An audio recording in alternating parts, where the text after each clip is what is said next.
Hi everybody, thanks for joining me on my YouTube channel for Sipsong.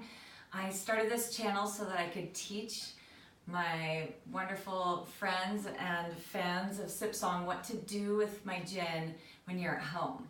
So I make this really beautiful botanical rich gin and the aromas are fantastic, and that's the reason why I like to serve my gin and tonic up in a bubble glass of some sort with a curved edge so that it allows the aromas to really hit your nose, and so you get the most out of your gin and tonic experience. So rule number one is the glass. Rule number two is tons of ice, like way more ice than you could ever imagine possible.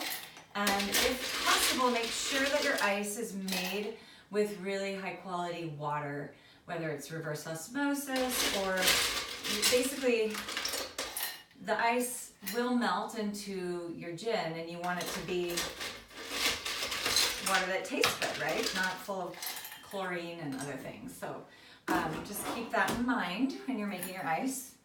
So I'm done there, that's rule number two. Now there's a couple different tonics available. You can buy a tonic off the shelf ready to go, and I really like the Fever Tree Naturally Light. If you're going to do that, that's really simple, and usually I'll use 1 part of my gin and then 2 parts of the Fever Tree.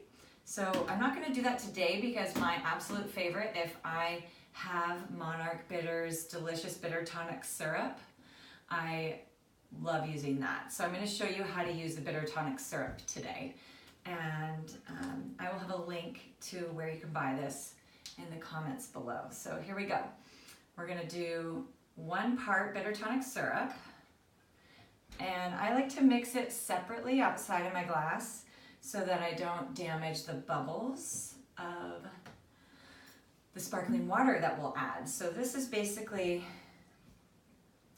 something that can keep in your refrigerator for a long time, at least a few months, I'd say. So I'm going to do 1 part bitter tonic syrup to 3 parts gin. And then you're going to stir it up really well. If I had a whisk, I'd use that.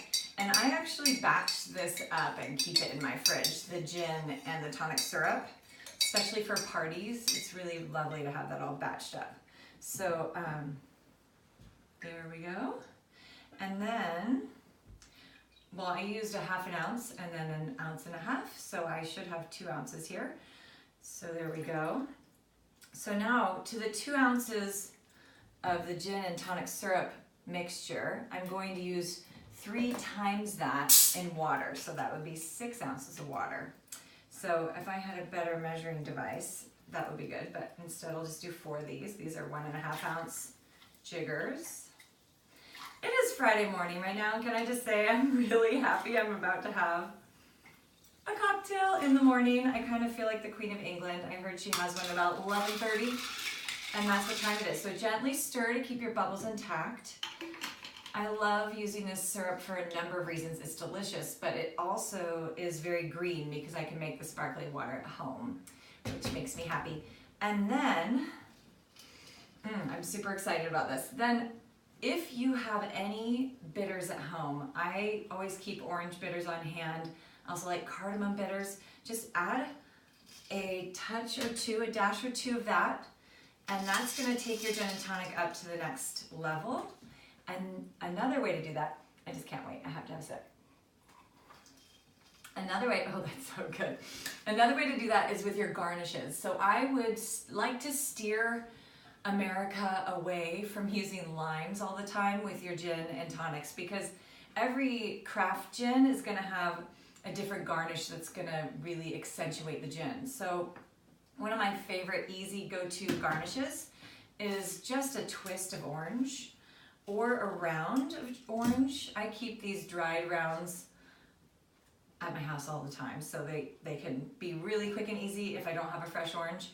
And then if I have a fresh orange, I just like to get that spray to come off of there. Oh my gosh, it's beautiful. And then toss it in, bring the oils to life. Wow, okay, I'm happy. I hope you have a happy weekend, And I'll be releasing these videos every other Friday so you can make some beautiful cocktails at home too. Cheers.